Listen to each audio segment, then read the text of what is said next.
teacher, here for Nobody Asked Us with Des and Kara. And of course, I'm joined by my co-host and 2018 Boston Marathon champion, Desiree Linden. Des, how are you? I'm good. That was really well done. Yeah. I thought that you introed that perfectly. And that's exciting because it's our first time. It is our first time. So we recorded 3 episodes, but we didn't have a name. And we'd always be like, we'll have a name when this comes out. We finally have one. Nobody asked us, which you were the one that put the final touch on that title. I'm learning a lot about you, and you're not a decision maker. Like, you can get us right up to the edge, and they're like, but you decide. So I was like, this is never going to get done. So this is the one. Let's do it. And I think we liked Nobody Asked, but there was a lot of them already. So we put Nobody Asked Us. But I think we could have owned it. Like, we could have owned that space. But I'm okay with it. I think we've landed in a good I like spot. it.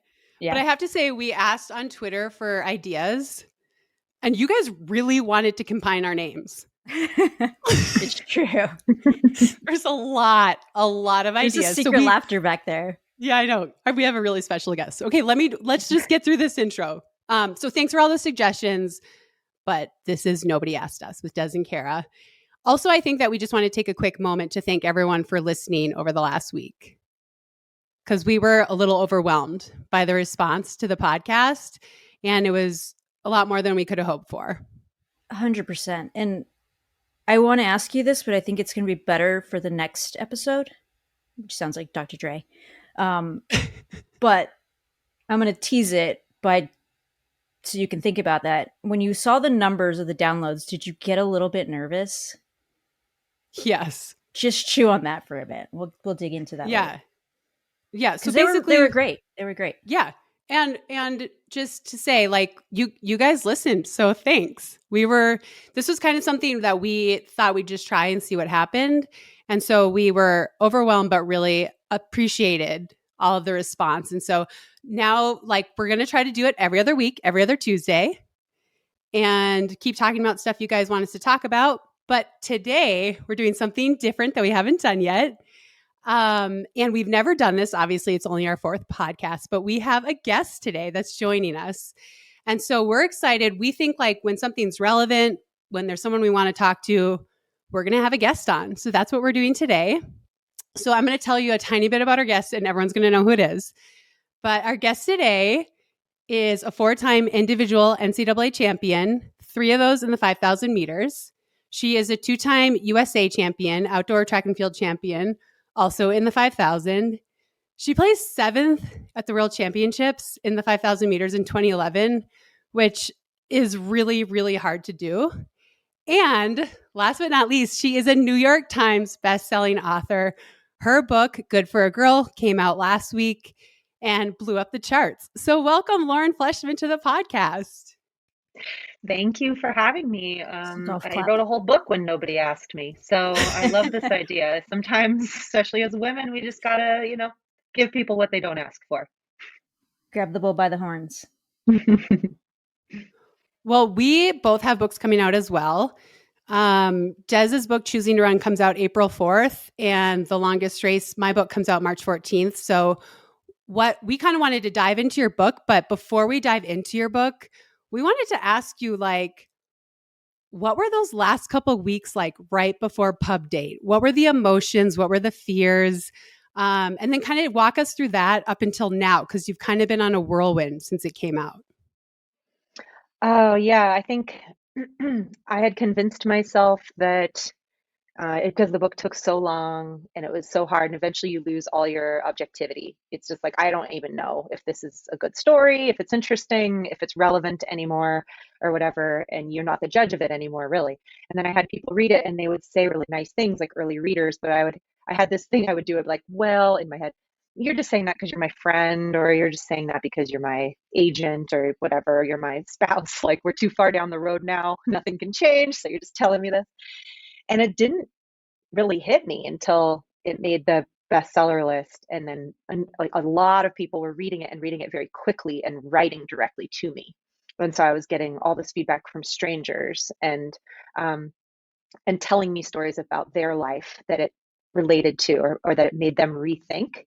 And I was like, okay, I could take a deep breath, because the main point of writing the book was to help um, give people a different way to look at women's sports and their own personal stories, or the stories of people that they know and love, and maybe think of what happened differently. Like there may be a myth you're carrying around about yourself or your sport that is like isn't really true. A lot of times it's a negative myth about ourself that isn't really true. So I wanted that most of all, and that seems to be happening. So I feel really, really good about it.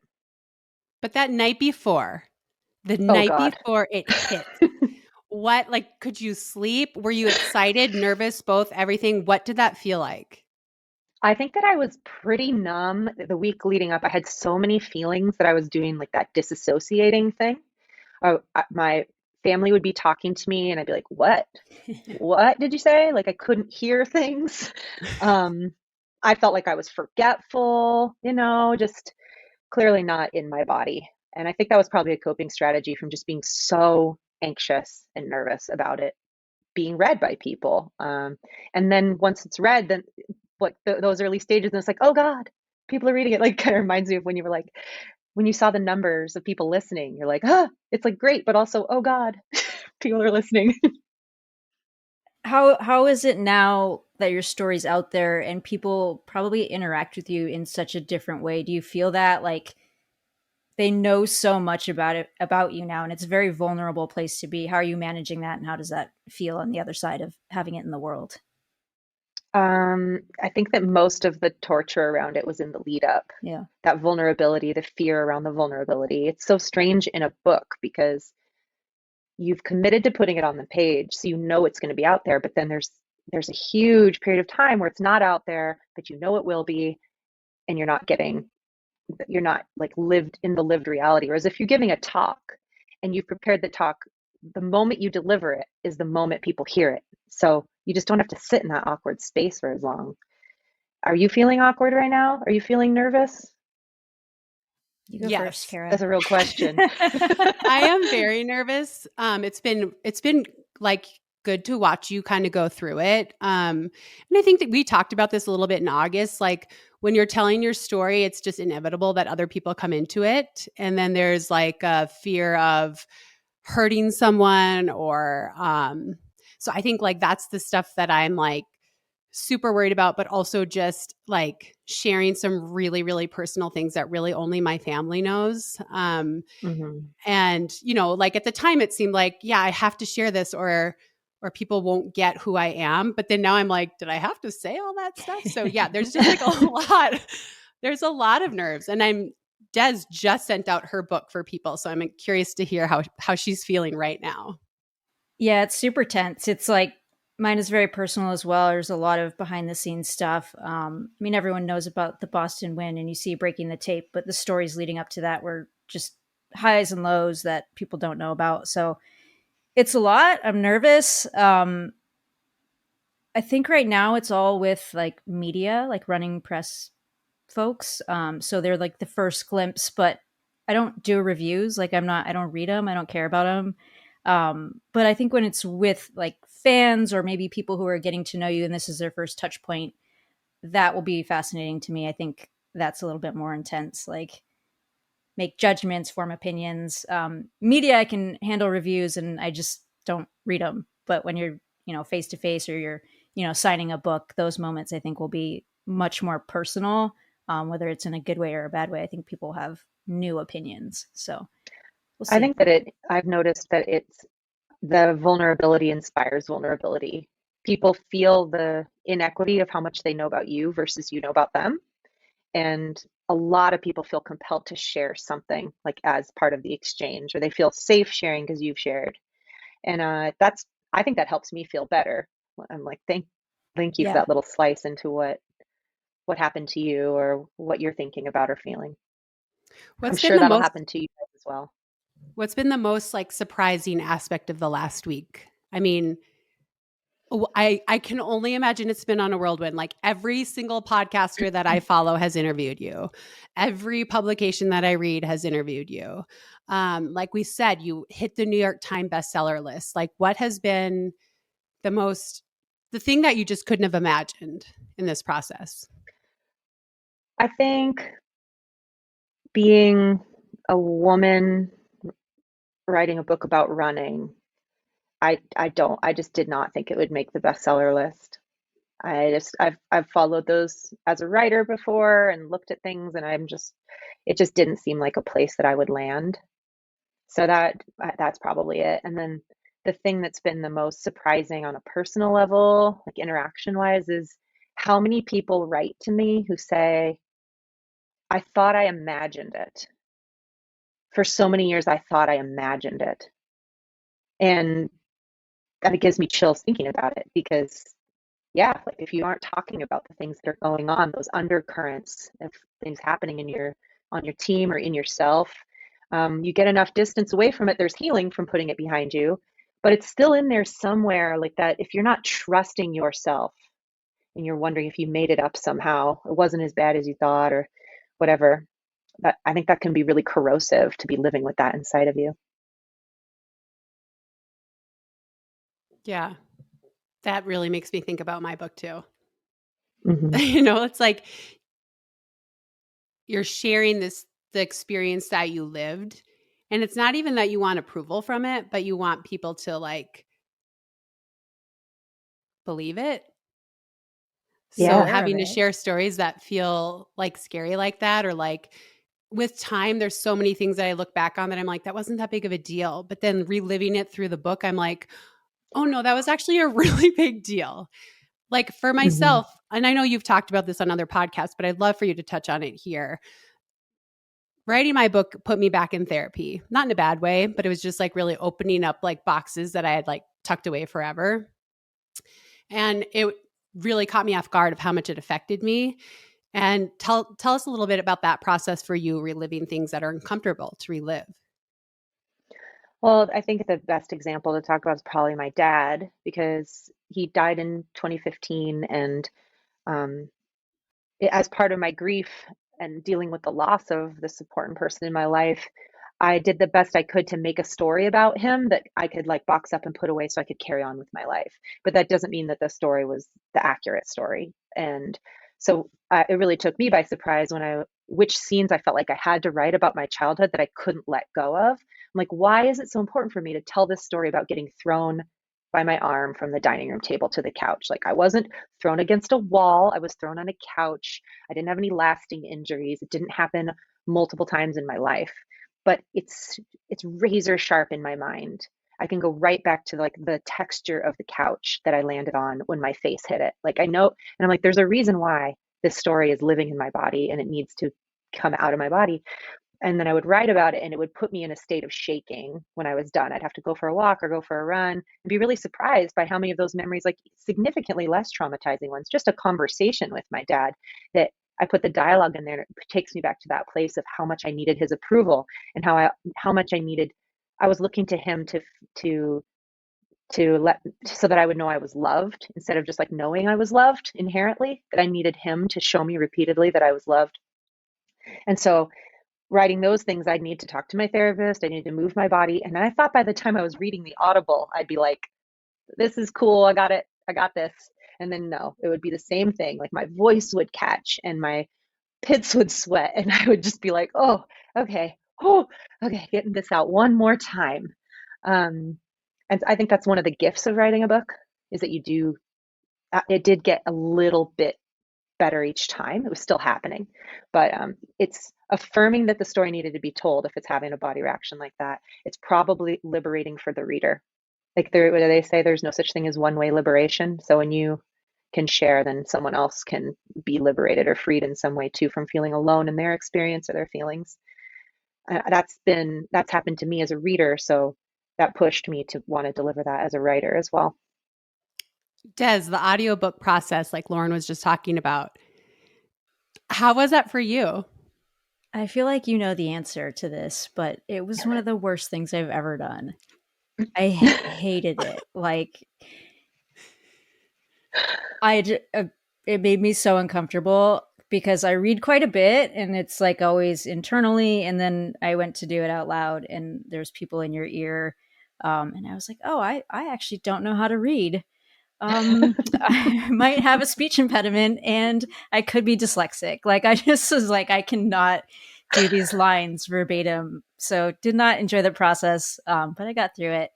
I'm also like, I want the lines to sound like how they sound to me, and when you're trying to put that in, but also get everything just perfectly, it was a lot. So maybe perfectionism tendencies there holding me back, perhaps. A little bit, maybe. I think Maybe a also touch. that feeling of um, I would catch myself reading and then losing track. Like I'd be 2 pages in and I didn't remember reading any of it. And so then I felt like I needed to go back and start that section over again because I don't know if I used the right intonation, if I felt present to the person listening. I had no idea. It was like I blacked out. Yeah. I didn't intend on talking about this, but now I'm just curious for both of you. There were parts in my book that were hard to talk about, and I would just sort of read them in monotone because I like didn't want to start crying or anything. And then the guy in my ear would be like, "So, this is kind of like an important part. Like you might want to emote a little bit." So, did you guys find yourself, either one of you, did you find yourself protecting the space sometimes when you of your heart when you were reading, and have to really realize like, no, I need to show some emotion here? Yeah, I think my way of doing that was disassociating. And I think your version is a different flavor of it, but I would just be gone and the words would just get read. Will you listen to it back? I've never listened to anything that I've done. Fair So enough. probably not. Okay. Yeah, I don't think so. Maybe one day. I don't know. Yeah. Yeah, What mine about was you, very Des? Will you robotic. It listen? was just like deliberate. Oh, absolutely not. No. Like buy the physical copy. I'm I sure it's can't wait fine, to but listen to it, Des. we're I want to like listen we're to our it. own biggest critics, but the process was really tough for me. I'm like, just Hmm. get to the end. And I actually went back to do pickups the other day, and they're playing some stuff that was late, and like my throat just sounds so fatigued. Like, oh, that's terrible. So there's that element too where I was just like, I'm tired. Like my throat is sore. Yeah. Hmm. Gives you an appreciation for a different profession.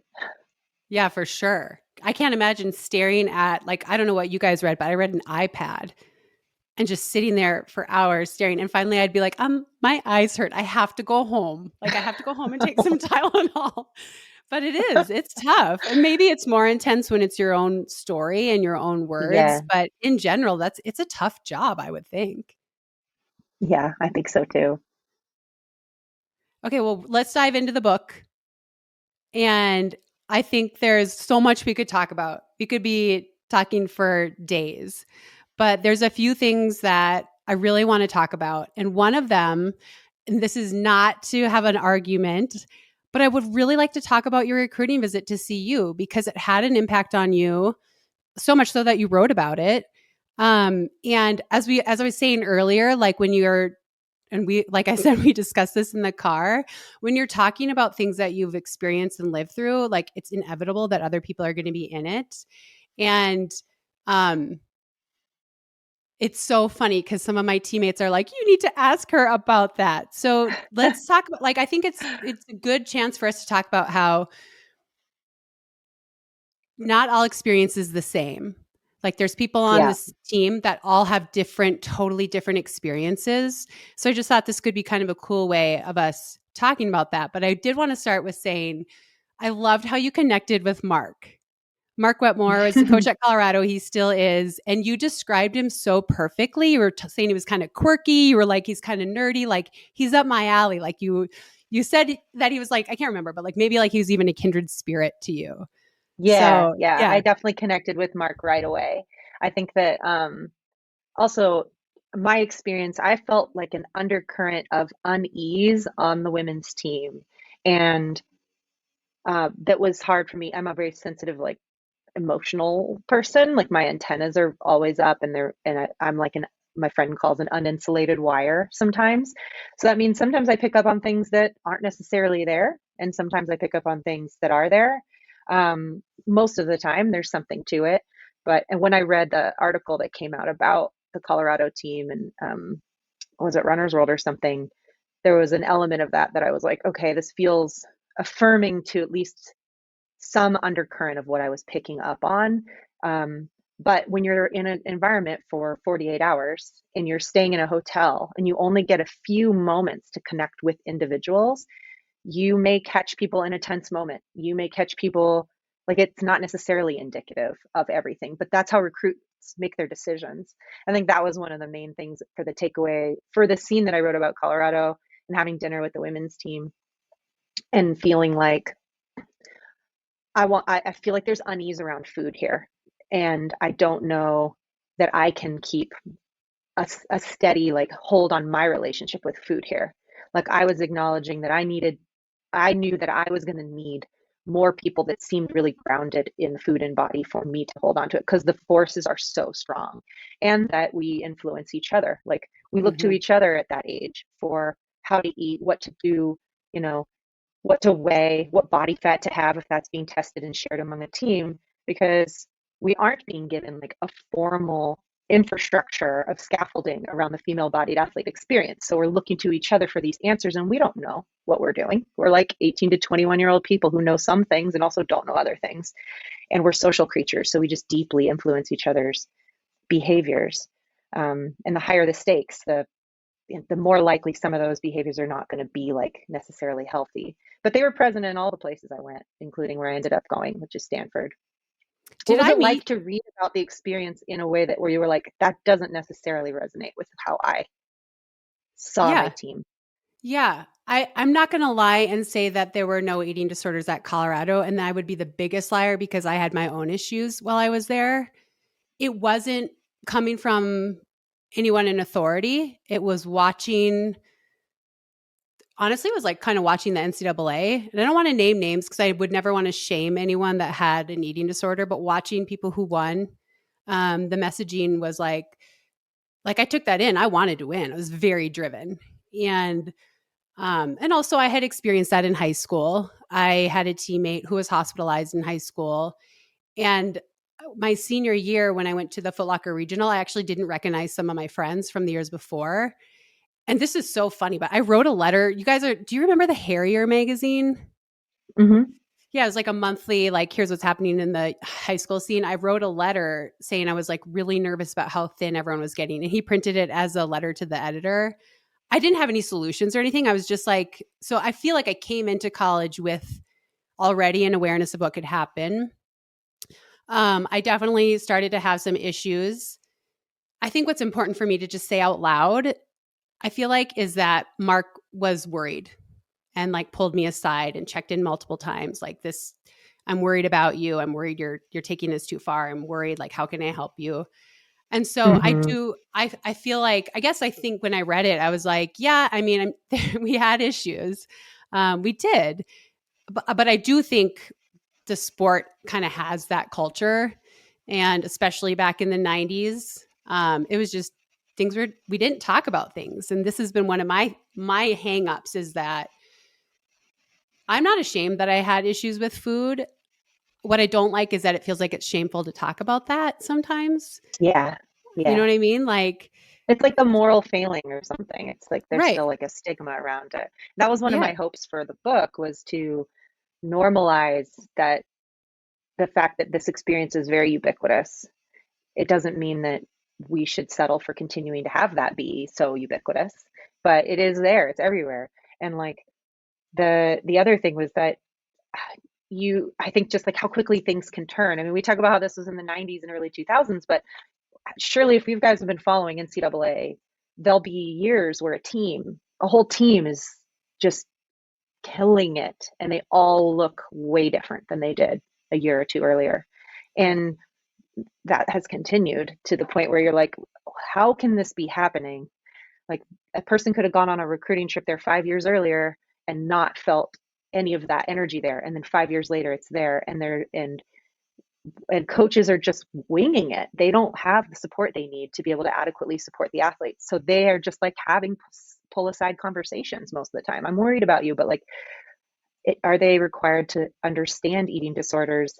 Do they have a mandatory reporting practice to make sure that that athlete gets the help they need? Do they have like what does the research show is the best thing to do? And I think it's unfair to place that all on coaches. And I think there's been like an evolution. Like, there was no DEXA scan, at least that I remember in college.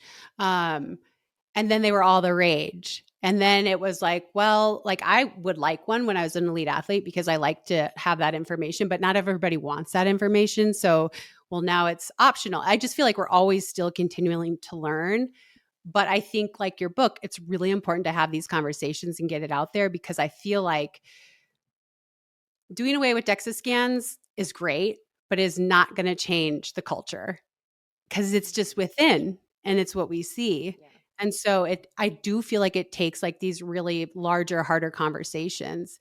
Des, I want to bring you in, and you don't. I'm just curious about your experience. Yeah, I I know. thought no, I was going to chime in there because I thought, Lauren, you said something fascinating at the kind of the front of this. You said the higher the stakes is when you started to notice it, to feel it. It became more important, and I think both of you guys had a Foot Locker experience, if I'm not mistaken. And it seems like a lot of people have like their first like interaction or understanding or moment where they like notice attention around food. You hear a lot of Foot Locker stories, and that's like the tip of the spear. That's the top of the sport.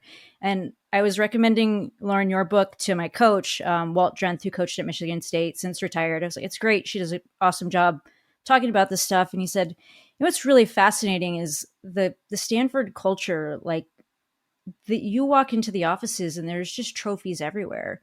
Like, you go to Michigan State, if they win the nationals, there's a fucking parade. Like, it's the biggest Hmm. deal. You know what I mean? Like, it's huge. It's a special spot for the trophy, halftime at the football game. At Stanford, if they don't win the nationals, it's like, well, this is the spot we marked for your trophy. And Yeah. so that, like, I think the pressure, the moment for those athletes is very different at every level of where you're deciding to go as an athlete, you know. And I think it's something to consider when people visit schools, and to think about and to understand, like, what's the emphasis for the coach to care for you holistically, longevity, like as an athlete, as an individual, and what's the incentive for the coach to put the trophy in the case, you know. And like, it doesn't, I don't care who gets it done. I have a roster of like, I have the best stable in the state or in the country, whatever it may Yeah. be. Yeah. So I went to Arizona State. We were like the scrappy kind of try and get it done. But we were never like, my coach was like, I would stay up at night thinking about Stanford, like, shit, how are we ever going to beat them? They have like this girl, this, like, just rattling through names. Like, we just don't have the personnel. Like, we can work really hard, but we're going to finish second, maybe, you know. And it was, if you get that lucky day, maybe we can beat them. Um, and then, not to say there wasn't a handful of people who really excelled, which again was that tip of the spear. And then it was like, how can you close the gap? And a lot of people turn to, well, let me get lighter. And that's broader picture was kind of the way of the NCAA. So I was Well, that's someone, one of the things. go Go ahead. ahead. I was someone, I was never going to be Amy Hastings good, or like, you know, podium at the NCAA good. Um, but I could be respectable. And that was like the energy I was willing to put in. And then it was just like, you got to wait, you got to wait, you got to wait. Mhm.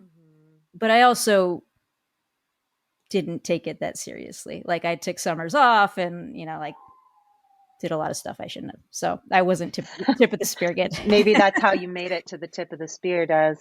I mean, I'm sure that there's a lot to that. And it's, you know, it was like long game vision. And I think that was instilled by Walt to a degree. So I was very fortunate. That's, yeah. I mean, I think like I'm worried about today's generation because while we have more body positivity messaging than we've ever had, we also have the internet showing pictures of the 32-year-old world medalist or Olympic medalist in their physical prime as a 32-year-old, and a research study on Olympic women's body fat numbers being applied to University of Oregon college students who are in the middle of adolescence, whose bodies should not look like that. Like, if their body looks like that and they're not in the small percentage of people who happens to be genetically wired that way, which vast majority of us are not, then if you're aspiring towards something completely unrealistic and probably harmful at that time, like there just should be like no comparison. And there's not like a respect for this stage of life that we're in, that we should be meeting with like welcome arms. It doesn't mean there won't be complicated feelings about our body changing and having a temporary effect on our performance that we're not wild about. But we know now that that's temporary. We know that that's a stage, it's temporary. And if we can get through to the other side of that, then our best years are waiting on the other side of it. But if we, that place in the middle there, that tricky area is where all the harm is happening because we're not meeting, coaches and culture are not meeting those years with open arms for the most part. They're like telling us to be afraid of it, telling us to eliminate those body parts, like change what we look like. And I just think like this is an analogy that I thought of recently about 13-year-old boys. Like if you had them sing for you to determine what their long-term potential was as a singer when they're 13-year-old boys, like that would be the dumbest thing, you know? Yeah. And we don't do that because we know that's dumb. But we don't have enough of an understanding of female physiology and our normal performance progression to acknowledge that, yeah, that would be stupid. It would be stupid to squeeze someone's lower abs and inner thigh at that age. It would be stupid to give them a body fat range or a race weight or whatever. That'd be really dumb. It doesn't even apply. I think your message, which is threaded throughout the book about adolescence, would have helped me immensely because I was a late bloomer. I got my period halfway through my junior year. I didn't start growing really until then. And so I was like 5'3", 5'4" at the time, and now I'm 5'8". And it was just like everyone around me loved me, but I was just like, felt like my body was failing. Like I was like, oh, I'm a Mhm. failure, like I just let myself get big. And luckily I had people that encouraged me to keep pursuing it, obviously. And I had this desire to help a team. But it would have been so helpful. And I think that's one of the really great things is that you're starting these conversations so that maybe a mom reads your book and then maybe her daughter goes through that and she's able to say that to her instead of her feeling like I'm failing. I gained 30 pounds. I grew 6 inches. I'm not little anymore. Um, so I think that's really powerful. And I believe that's the stuff that will eventually make a difference is being able to talk about it and being open and having patience with your athletes. Yeah, and that it is the pathway to what you really want in the end, which is your ultimate excellence. I say this flippantly, but like the people who hold the records are grown ass women in grown ass women bodies. Like you need to actually get there. So we like everyone needs to be co-conspirators in helping as many adolescent girls get into their woman body with as little harm as possible, without hating their body, without viewing it as a failure, without depriving themselves, losing their period, breaking their bones or whatever it is, or having the stuff under the surface getting ready for that to happen a year or two later. They don't even know that their food restriction is going to have this negative effect later. um, and like if we all buy in, we can do that. Like we can co-conspire in that way. Yeah. Okay. Want to talk about another hard topic? Yeah, let's do it. We're grown-ups. We can do Yes. this. So there's something that all three of us share, which is being the Olympic team alternate. And it's a really horrible place to be. I actually write about this in my book and I called it the haunted place. And Mm. so Des thought, and I agreed, that this was kind of a cool, like we've all been there. We've all been in that place and what it feels like and the desperation and the sadness. Thought it might be kind of cool to just talk about that because a lot of people don't get what they want. And for us, that's like the hardest time probably of our careers or very high up there. And so, yeah, I just kind of wanted to talk about that with you guys. I'd open that up to world championship alternates as well. We've had like Yeah. this strange rotating like injury replacement, like keep my spot, give my spot up, like, and I think everyone gets the Olympics, of course, but the world championships they're right there. It's just they don't get as much excitement around them, but it's for track and field. That's the Olympic in the in between years, right? So, Mhm. and I think we've all kind of had the teams we've made, the teams we've just missed, and we were hoping for something to happen in our like scales to tip in our favor. Um, yeah, so I don't know. I would love to hear your guys' experience. I feel like my fourth after Atlanta, um, I mean, to be totally fair, it's not as heartbreaking when you've been on a team. But I will say, just the that extra year of waiting was brutal. And Alfine having a baby and doing the comeback to get ready for the games. You're like, well, I need to be ready, and you almost put a little bit more of your heart on the line, like maybe. So that year, the year plus, that was tough for me. I'll give you that. Yeah, the dreamer in waiting. It's horrible. It's a horrible place to exist in when the thing you want so badly is like maybe happening, but not in your control. Really depends on other people's decisions. And I think like in my book, I think it was one of the hardest parts to write about because I'm a mess. Like I'm like desperate. I'm throwing elbows out in the race. I'm like um pissed at Kara and I'm pissed at Shalane. I'm like mad at all the wrong things. I'm just mad because I'm heartbroken. And I think that like those are the kinds of things that most of us experience is not getting what we want. And not a lot of people who like Olympic sports get to see what it really is like how because we make it so big and because the economic stakes are really high, not to mention our dream that we just want it, independent of money, independent of status, we just want it. And that you like it's a trip, like it really messes with you and it can take a long time to heal. And it wasn't until the last draft of my book, like the last changes, that I realized that I never even named that I was jealous in that whole scene. Like it wasn't even in the book. And I'm like, whoa, okay, that's pretty big oversight. Um, and but then when you're processing grief and missed opportunity, it's like you feel really justified in your behaviors at the moment.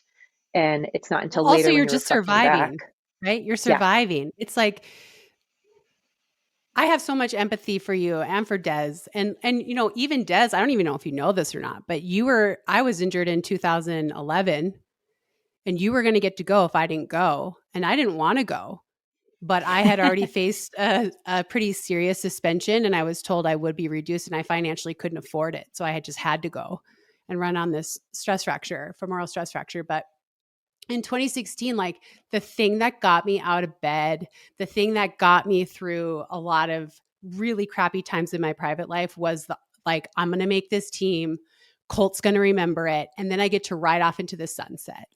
And for me, I don't know how you guys felt, but I was like, I would have rather have been 50th than fourth because then it like the hope is just dead. It's like, yeah, no, you sucked it up. Like you're not going, you're not even close. Yeah, go But cry about it and then yeah, start getting and over you're it. just over. But like at fourth, it was like, well, should I keep pursuing running? Should I not?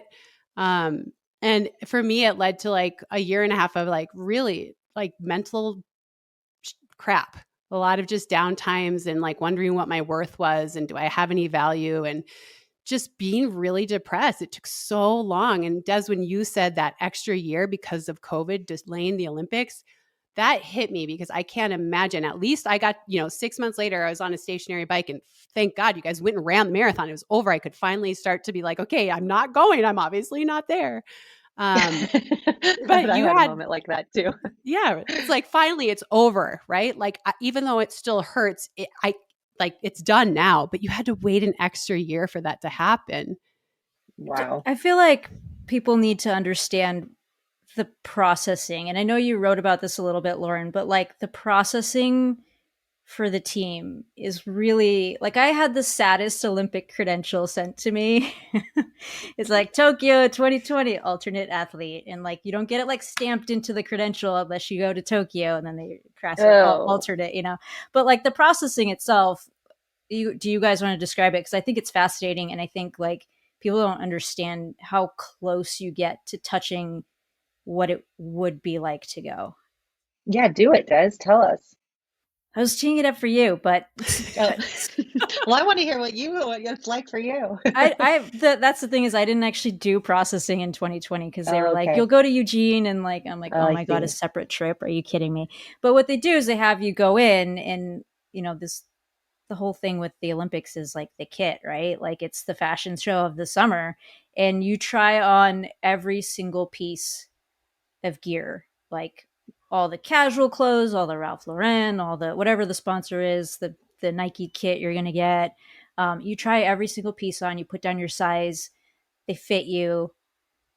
And then if you're the alternate, okay, well, this is all here in case you get bumped to the spot. It's like, it's what could have been. And you have to go through that.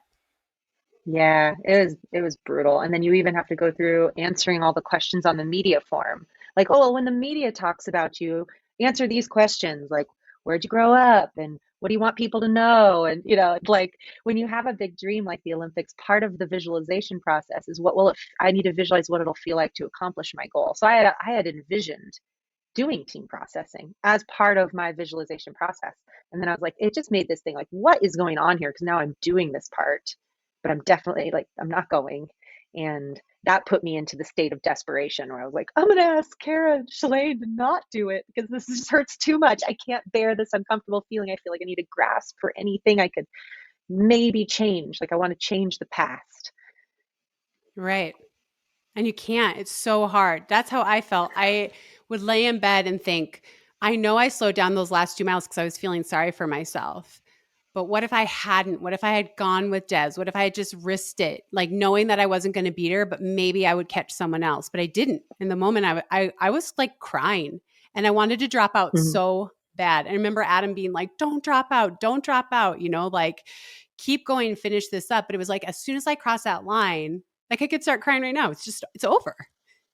And it's Mhm. so hard. And I know it seems petty or like you reached out to Shalane and I mean, fuck, at least you gave yourself a shot.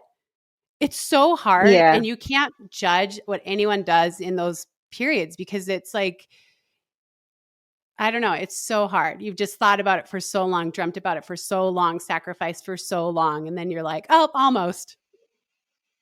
Yep, Whoops. almost. I wish they would change. There's some things that I wish they should change, like the thing that you described about needing to compete on a broken femur in order to not suffer financial repercussions. And that's the kind of thing that happens frequently where people go to Team USA injured and it feels like it should be illegal.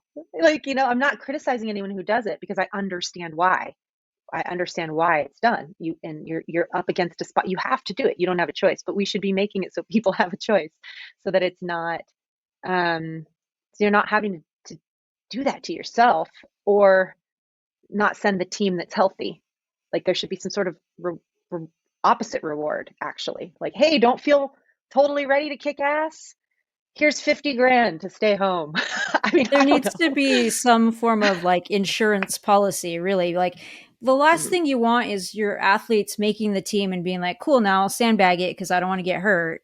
Like for London, it was medal or bust, and then it was bust, but it was like, shoot, my next, like, my entire future financially is predicated on having the title Olympian. Like, yep. without a doubt, like that was written in my contract. Olympian makes X, and Yep. tried to back out at the games and they're like, hey, you got to pack your stuff, leave the village, and you're not an Olympian. We're bringing in the seventh place finisher because it rolled down. And I was like, well, hold on, pump the brakes. Maybe I could jog on this thing, Yeah. and I thought I had tendonitis. It was just like, well, maybe I can get to the finish line and have a same day finish. That would be fine.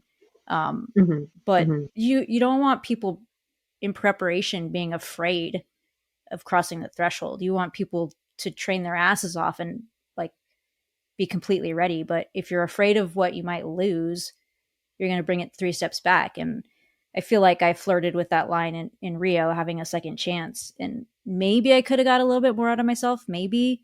But I wasn't going to get injured again. I just wasn't. Mm. That's a really good point. That's a really good idea. Like this affects everything. Like Lauren, my first world team is because you got hurt. My first world team was 2006 cross country. I got seventh, only six went. And you got hurt. And I get a call, and my sister's visiting. And I just start freaking out because like we've all talked about, I had imagined that kit. Like that's all I wanted growing up. Like I wanted that kit. I remember going to the Olympic Training Center and loving this USA jacket so much. My mom's like, well, I'll get it for you. And I was like, no, no, no. I want to earn it. Um, and I was so excited. And it really did change the trajectory of my entire season. Like I got to go experience that. And then I was on a roll. So then fast forward 5 years, I guess, when now I'm the one that's hurt. It was just so hard because I was like, Des was the one that was going to get to go. Obviously, as we've established, we didn't really know each other, but it felt foolish for me to go and limp around. And Adam kept saying, just drop out, just jog a lap and drop out. But I was like, I can't because I'm taking that spot from someone who would go in there and like pour her heart out. I can't drop out. Whatever. Well, you know what I mean? Like, well, the marathon, by the way, is very different. But don't feel bad about me. well, I mean, it all worked out. But it's really, we are put in really difficult situations. And it shouldn't be like that. I should have been able to say, I cannot run. I have a femoral stress fracture. I can't do this. And it should have been like, yeah, we get it. Hey, Des, can you go to Daegu? You know? Yeah. Well, when Des decided not to race the 5K in Daegu, like that's when I got to go, and that's the year I got 7th. And that changed my whole life. So like we're aware of it on both sides. Each of us is like has known what a difference it makes. So I guess that's part of the drama of this life we've chosen to live. I know. It's a lot. I think it's heavier than most people think. I think that's just what I kind of want people to know. It's tough. Yeah. This, like, you dedicate so much to it and you come like agonizingly close. And, you know, it makes you start to question, like, you start, like, when I didn't make the team to Rio, I was like, okay, I moved my family. I hired a nanny. I never saw my son. I mean, I saw him, but I like had someone pick him up from school, get him ready. You know, like, why did I do that? You know? And so I think we've just all been there. And I think a lot of people have been there in other aspects of their own lives where you're just like, makes you really question. But I guess my point of talking about this is all three of us ended up okay and we're happy. And we're podcasting. So like anyone else out there, you also may podcast. That's right. 100%.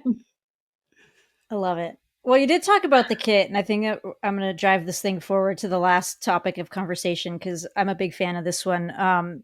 In your book, Lauren, you talked about the uniform and the kit and the Nike kit and the bun huggers, and it just, or the briefs, the bun huggers, just being like this thing that I feel like it really got into your head. And I'm team shorts. I've always been. Mm-hmm. And then I loved the 5,000. I think it was the Diamond League. We were like, fuck it, I'm going to wear the shorts. And then you just like blasted everyone. So like, what was there contractual obligation? Was it something you felt like you needed to do to be in the briefs, to be professional? Like, I guess, what was that choice originally like? And then what was the process of just switching?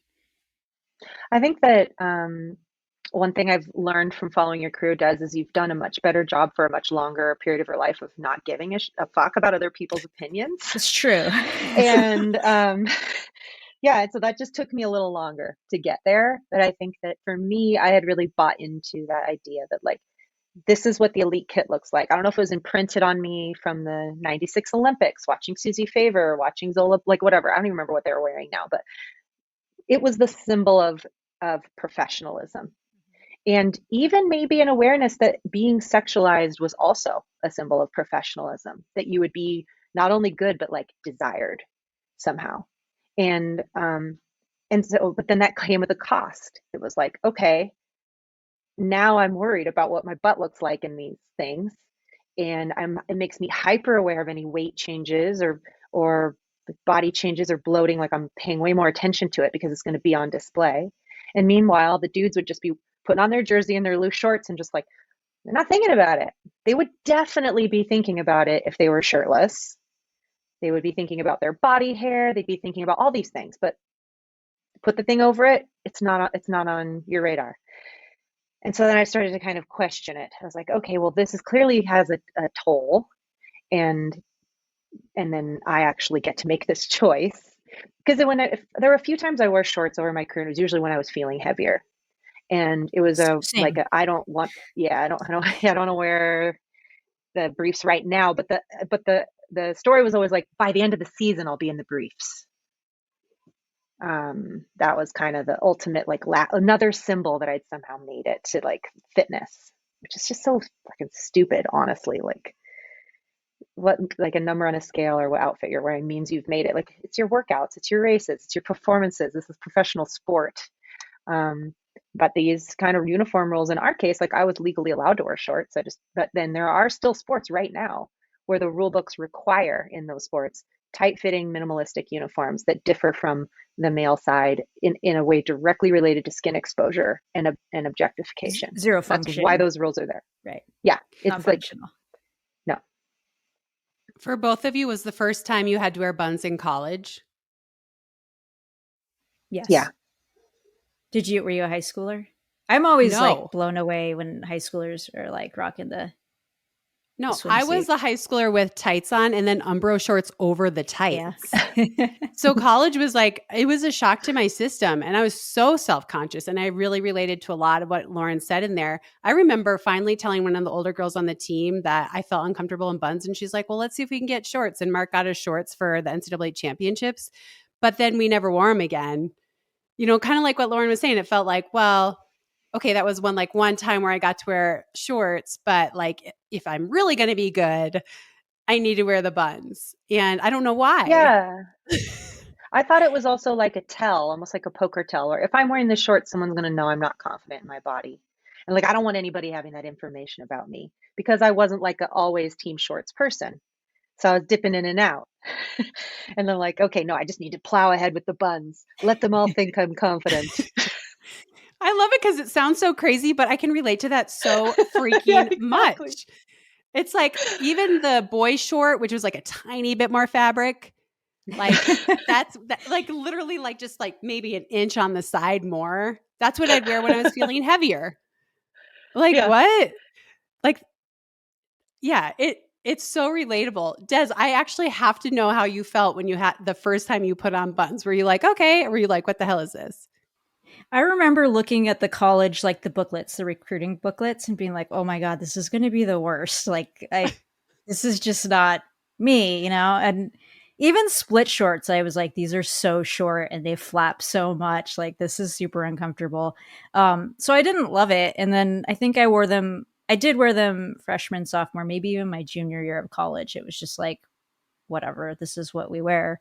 And then I had a race where I was just like, I like the shorts better. I'm going to wear these, and switched over and never looked back. So I totally understand where you guys are coming from a professionalism, from a, like, I'm ready, like I'm fast, I'm fit. The one time I raced professionally in the buns was 3,000 meter indoor final, right? Because you're like, oh, I got to be fast. Like, this is what the fast people wear. So At World Champs. She was at World Champs. yes, that was my moment where I was like, bring on the buns. And also it's like, I came back for the finals. So it was like, the shorts are dirty. You got to wear the other stuff. Uh-huh. But I did. It was a moment where like, it's 3,000 meters. Like, you have to be. Yeah. Yeah. And then meanwhile, the men's 3,000 meters are wearing shorts. Right. What about half tights? How do we feel about those? I do got to say, I have to say the Nike fabric on the half tights this year is a really big miss. It's a big miss. It's a lot. I don't know if you go look at some images and. Okay, I will. It's a lot. Yeah. I mean, aerodynamics is real, but it doesn't have to be a bikini bottom. Yeah. I love when you said in your book, like, if a bikini bottom was the fastest thing and there was like research to show that, the men would be wearing bikini bottoms. And yeah, I mean, 100%. I've seen a few, but it was like an Ironman triathlon years ago. But basically the men just, they don't do that. Why would you do that? Yeah. Yeah, because it's not performance enhancing. I mean, did Kipchoge wear it in the sub 2? No. He had his big floppy jersey and his shorts. Every stone was turned or whatever for that. Yes. Oh, yeah. Great point. Yeah. That's kind of a fun topic, Yeah, though, they were like, we never talk about we'll that. Exactly. Like, we'll have a car windscreen and we'll trade out leaders, but like in a V formation. Yeah. He does not need briefs. It might be the difference of 2 hours and 1 second, but they would have done it. Oh, God. I also kind of want to keep Kipchoge in briefs now. Just, Get him in the pool. Oh, this is fun. Okay, well, we've covered a lot. We could talk to you for so much longer. I just feel like there's so much richness in the book. And if you haven't read Good for a Girl, you definitely should read it, especially if you have a daughter, a friend, anyone in that in running who's female, but really like anything. It's just, it opens your mind up to thinking about things outside the box. Like your uniform thing really stood out to me when you said, well, why aren't men wearing them? Right. So it just kind of opens your mind up to questions that maybe haven't been asked. But I want this to end on a happy, hopeful note. So what are you hoping that, you exposing yourself in this way, you telling these stories that you've been through, what are you hoping it's going to bring for future women in sport? And what are your hopes for the future of women in sport?